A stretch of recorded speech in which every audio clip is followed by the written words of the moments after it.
ये ट्रक का ओनर अब इस लड़की को डराने के साथ मार भी रहा था। तभी उसका साथी चार्ली यहाँ आकर इस लड़ाई को खत्म कर देता है और अपने साथी को लेकर वहाँ से निकल जाता है। ये लोग जंगल के दरमियान में पहुंच जाते हैं जहाँ इनका फार्म हाउस था। फार्म हाउस में अपना सामान रखने के बाद इस ग्रुप में से 3 लोग जंगल को एक्सप्लोर करने के लिए निकल जाते हैं, जहाँ इन्हें एक नदी, एक चश्मा और बहुत ही खूबसूरत खूबसूरत नजारे दिखाई देते हैं। साथ ही इन्हें एक छोटा सा हट भी मिलता है जिसके अंदर ये तीनों जाने का फैसला कर लेते हैं। अंदर जाने पे इन्हें मरे हुए जानवरों के बहुत से सर मिले थे और इससे इन्हें अंदाजा हुआ था कि ये हट एक हंटर का है, एक शिकारी का। थोड़ा अंदर जाने पे लड़की देखती है कि इसी हट के अंदर आर्मी के कम्युनिकेशन टूल्स भी हैं, जिन्हें देखकर ये हैरान हो जाते हैं। फिर इनकी नजर पड़ती है ऊपर लगी हुई तस्वीरों पर और ये लोग ये देखकर शॉक हो चुके थे कि ये हट किसी और का नहीं बल्कि उसी आदमी का है जिसके साथ फ्यूल स्टेशन पे इनकी लड़ाई हो गई थी। इस तस्वीर में वो एस्ट्रोनॉट के हुलिये में था, यानी वो एक एस्ट्रोनॉट था। इससे पहले कि उसके बारे में ये लोग कोई और अंदाजा लगाते, इन्हें वहाँ हलचल महसूस होती है। जरूर वो हंटर ही यहाँ पर आ रहा होगा, जिससे बचने के लिए ये लोग खिड़की से भाग जाते हैं। अपने घर पहुंचते पे ये लोग देखते हैं कि टीवी पे एक ब्रेकिंग न्यूज चल रही थी। बताया जा रहा था कि पूरी दुनिया के अंदर अजीब काले बादलों का एक तूफान नजर आने लगा है आसमान में। पहले पहले तो ये लोग इस न्यूज को इग्नोर कर देते हैं और फिर देखने को मिलता है कि इनके एरिया के पास भी ऐसा ही एक काला बादल नजर आ रहा है जिसकी ये लोग भी तस्वीरें बनाने लगते हैं। होता है जो भी उसी ब्लैक क्लाउड के बारे में बात कर रहे थे और यहाँ हमें मालूम होता है कि वो ब्लैक क्लाउड असल में बादल नहीं बल्कि एलियन स्पेसशिप है। साफ मतलब है कि एलियंस इस दुनिया में आ रहे हैं। इन्हीं की बातों से हमें मालूम होता है कि एलियंस पहले भी इस दुनिया में आ चुके हैं, जिन्हें बहुत ही करीब से 2 एस्ट्रोनॉट्स ने देखा था। उन्हीं में से एक एस्ट्रोनॉट को ये लोग अब इन्वेस्टिगेशन के लिए अपने पास बुलाते हैं। वो एस्ट्रोनॉट जो इस टाइम यूएस मिलिट्री का एक कैदी बना हुआ था, वो इन लोगों को बताता है कि असल में एलियंस ने उन्हें किडनैप करके उनके ऊपर बहुत ही अजीबोगरीब एक्सपेरिमेंट किए थे। इन्हीं कहानी के शुरू में जो सीन हमने देखा था कि 2 एस्ट्रोनॉट्स को बहुत ही तेज आवाज सुनाई दी, वो असल में एलियन स्पेसशिप की आवाज थी और उस टाइम एलियंस ने उन्हें किडनैप कर लिया था।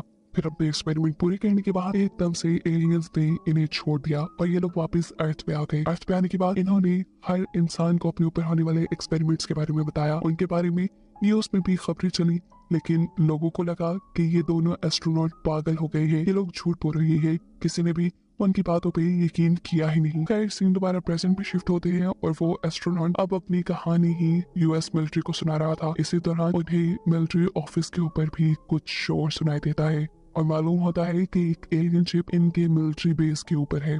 सीन कट होकर हमें जंगल में दिखाया जाता है कि स्पेसशिप के अंदर से एक ग्रीन कलर का शटर बाहर निकला है।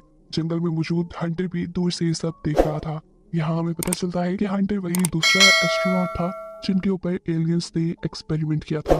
इन दोनों शटर्स के जमीन पे उतरते ही हम देखते हैं इन दोनों एस्ट्रोनॉट को अजीब से पैनिक अटैक्स आने लगते हैं। यहाँ जंगल में कॉलेज ग्रुप जिस फार्म हाउस के अंदर रुका हुआ था उसके बाहर भी एक एलियन लैंड करता है। जिसे देखते ही एक लड़की बिल्कुल अपने घर के इर्द गिर्द मोशन सेंसर्स भी लगाए हुए थे ताकि अगर कोई भी जानवर इनके घर के करीब आने लगे तो इन्हें पहले से पहले पता चले। अब ये मोशन सेंसर इन्हें ये बता रहा था कि वहाँ कोई आने वाला है। स्कैन करके जब ये देखते हैं तो उनके घर के पास वही हंटर ही था। वो बाहर जाता है उस हंटर को देखने के लिए, लेकिन इतनी देर में हंटर वहाँ से गायब हो जाता है और वो लड़का घर के अंदर वापिस आ जाता है।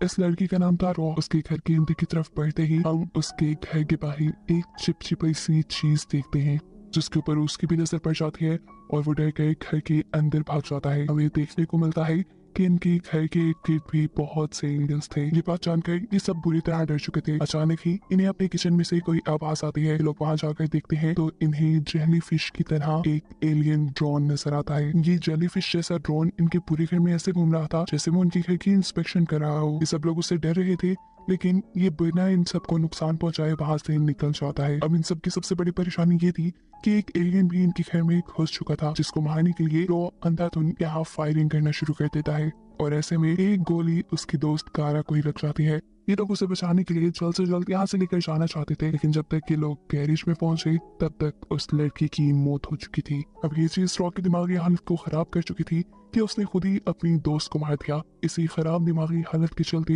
वो अपने बाकी दोस्तों को भी शूट करने लगता है और तब मजबूरन चार्ली को उसे रोकने के लिए उसका हाथ जख्मी करना पड़ता है। ये सब लोग पैनिक होकर यहाँ से भागने लग जाते हैं। रॉ जो इनके साथ गाड़ी में नहीं था एकदम से वो इनकी गाड़ी के सामने आ जाता है अपनी पिस्टल लिए। वो अभी भी इन लोगों को मारना चाहता था, लेकिन इससे बचाने के लिए ये लोग जैसे ही अपनी गाड़ी को टर्न करते हैं, उनकी गाड़ी डिसबैलेंस होकर स्लिप हो जाती है और पहाड़ी से नीचे गिर जाती है। इसमें से ये लोग जिंदा बच गए थे। जल्दी से ये लोग अपनी गाड़ी से निकल जाते हैं और तब हमें दिखाया जाता है कि एलियन स्पेसशिप ठीक उस लड़के के ऊपर आकर उसे अपने अंदर ले जाती है, जो इन तीनों को मारने के लिए इनके पीछे पड़ा हुआ था। ये देखकर ये तीनों बुरी तरह घबरा गए और बचकर वहां से भागने लगे। इनके ग्रुप का एक साथी अचानक से एक ट्रैप में फंसकर गिर जाता है, जिनसे इनकी घबराहट और भी ज्यादा बढ़ जाती है। असल में ये ट्रैप हंटर का लगाया हुआ था और अब इन्हें अपने करीब से एक एलियन की भी आवाज आ रही थी। ये लोग काफी डर रहे थे, लेकिन इनकी खुशकिस्मती कि यहाँ पर हंटर ही था जो इस लड़के को ट्रैप से आजाद कर देता है। लेकिन क्योंकि हंटर को भी ये बात मालूम थी कि यहाँ करीब एलियन है, इसलिए एकदम से हंटर यहाँ से गायब हो गया। अब वो एलियन जो आहिस्ता आहिस्ता इन बच्चों के ग्रुप की तरफ बढ़ रहे थे, उन्हीं में से एलियन हंटर के बिछाए जाल के अंदर फंस जाता है और ये देखकर हंटर तो जैसे खुशी से पागल ही होने लगा था। एलियन को पकड़ने की खुशी में ये इन बच्चों को भी रेस्क्यू करते हुए अपनी हट में ले आता है। इन लोगों के जख्मों पर पट्टी करने के बाद वो इन लोगों को एलियंस के सीक्रेट बताने लगता है कि कैसे पिछले हजारों सालों से एलियंस इंसानों को किडनैप कर करके उनके ऊपर अपने एक्सपेरिमेंट्स कर रहे हैं और एक्सपेरिमेंट करने के बाद वो इन इंसानों को वापस जमीन पर छोड़ देते हैं। और एक सबसे बड़ी हकीकत जिसे ये सब जानकर भी हैरान हो जाते हैं कि होमो सेपियन यानी इंसान भी एलियंस के किए गए एक्सपेरिमेंट की वजह से ही पैदा हुए थे। एलियंस ने यूनिसेलुलर ऑर्गेनिजम्स के जरिए इंसानों को बनाया था। वक्त के साथ एलियंस के ही एक्सपेरिमेंट की वजह से इंसान इतने एवोल्यूट हुए, इतने तब्दील हुए और एलियंस आज भी इंसानों पर अपने एक्सपेरिमेंट कर रहे हैं। एलियंस ने यहाँ तक कि मुझे भी अपना टारगेट बनाया था, यानी हंटर के ऊपर भी एलियंस ने एक्सपेरिमेंट किए थे और फिर भी रेगिस्तान में उसे छोड़ दिया गया था। उसकी उस टाइम भी सारी मेमोरी मिटा दी गई थी।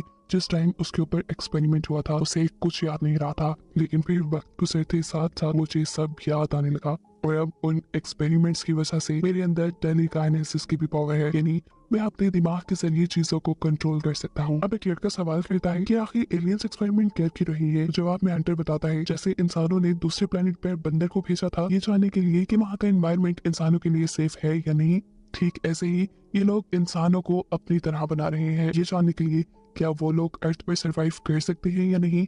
मतलब वो भी अर्थ पर कब्जा करना चाहते हैं, क्योंकि अभी फिलहाल सूरज उनके प्लेनेट के बहुत करीब है। इस वजह से उनके प्लेनेट का एनवायरनमेंट काफी गर्म है, इसलिए वो अक्सर अपने काम और अपने तमाम हमले रात में ही करते हैं। हंटर बताता है जब उसके ऊपर एक्सपेरिमेंट किए गए थे और उसे सब याद आया था, तब उसने यूएस मिलिट्री को ये सब कुछ बताने की कोशिश की थी, लेकिन किसी ने भी उसकी बात पर एतबार नहीं किया। तब उसने अपनी जॉब से रिटायरमेंट ले ली और अपनी पूरी जिंदगी इसी काम में सर्व कर दी कि कैसे वो एलियंस को रोक सके।